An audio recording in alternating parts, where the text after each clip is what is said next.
humiliation, voici la première belle leçon reçue par Paul Biya en 2023. Arlette Framboise-Doumbedine propose une lecture comparée des discours de fin d'année du président camerounais Paul Biya et du président ivoirien Alassane Ouattara. Ne vous limitez jamais à ne voir que ce que nous voulons vous montrer. Savoir ce qui se passe ailleurs dans le monde permet de mieux comprendre ce qui se passe chez soi. J'ai écouté avec beaucoup d'intérêt les discours de plusieurs dirigeants mondiaux lors des fêtes de fin d'année 2022. J'ai été particulièrement frappé par le volet économique des discours des présidents ivoiriens Alassane Ouattara et camerounais Paul Biya.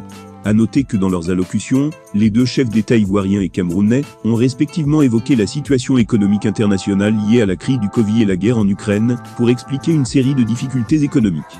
Sauf que le président camerounais a semblé s'en tenir aux justifications, se réfugiant derrière la situation internationale liée à la guerre en Ukraine et à la crise du Covid, comme s'il voulait assumer la responsabilité de la vie chère et de la situation économique difficile de son peuple.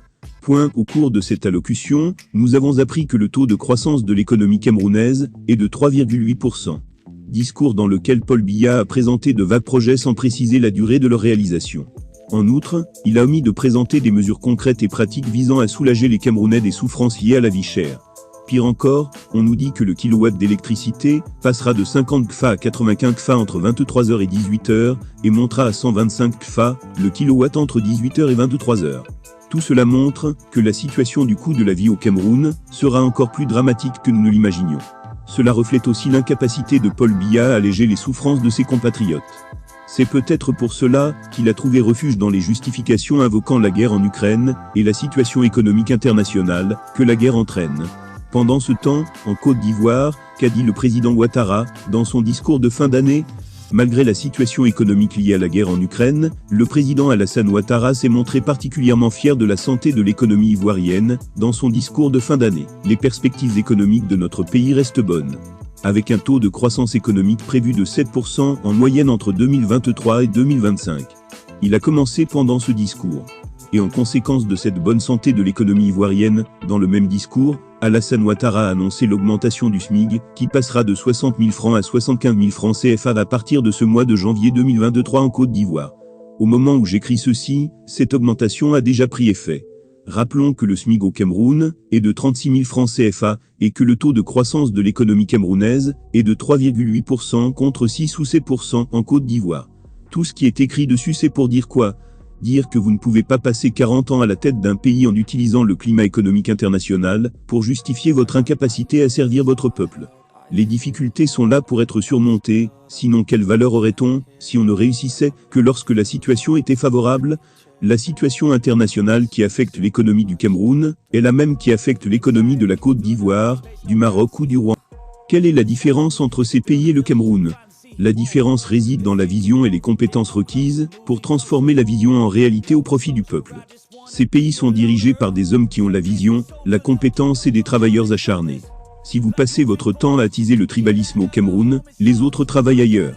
Quand vous prélevez 36 milliards de la ligne 94 pour financer une chaîne de télévision haineuse et inutilement clivante, les autres travaillent. Ils fédèrent l'intelligentsia pour trouver des solutions à leurs problèmes économiques. Au Cameroun, toutes les voix dissidentes proposant des solutions alternatives sont aveuglément et brutalement réprimées. Sauf qu'au moment du bilan, l'oppresseur cherche toujours des justifications ou des excuses pour expliquer son échec. C'est la chose pathétique. Le problème est justement que le Cameroun est dirigé par des perdants qui ont passé 40 ans à essayer de trouver des excuses à leurs échecs. Et donc dans ce pays, il devient nécessaire de s'organiser pour dire non à la passation dynastique du pouvoir. Le Cameroun a besoin de gens au sommet qui cherchent les moyens de gagner les grandes batailles économiques, et plus de gens qui cherchent toujours des excuses à leurs échecs. Paul Biya a perdu toutes les grandes batailles économiques au cours de ses 40 ans de règne. C'est pourquoi le SMIC au Cameroun est à un niveau aussi misérable, et les salaires des fonctionnaires n'ont pas augmenté de manière significative depuis des décennies. Il faut oser changer le système au Cameroun. Il n'y a pas d'autre solution pour sauver ce pays de sa descente aux enfers en toute sécurité. En terminant, je voudrais assurer mes lecteurs que je ne soutiens pas le président Alassane Ouattara, qui pour moi est, après tout, un dictateur. Donc je ne le soutiendrai jamais à cause de ça. Mais contrairement à d'autres dictateurs, Alassane Ouattara est un vrai travailleur acharné, qui a fait preuve de compétences dans la gestion de l'économie ivoirienne. Il a inauguré 260 km d'autoroutes déjà opérationnelles, dans un pays qu'il dirige depuis 11 ans. Combien de kilomètres d'autoroutes sont déjà en service, dans le pays que Paul Biya dirige depuis 40 ans ?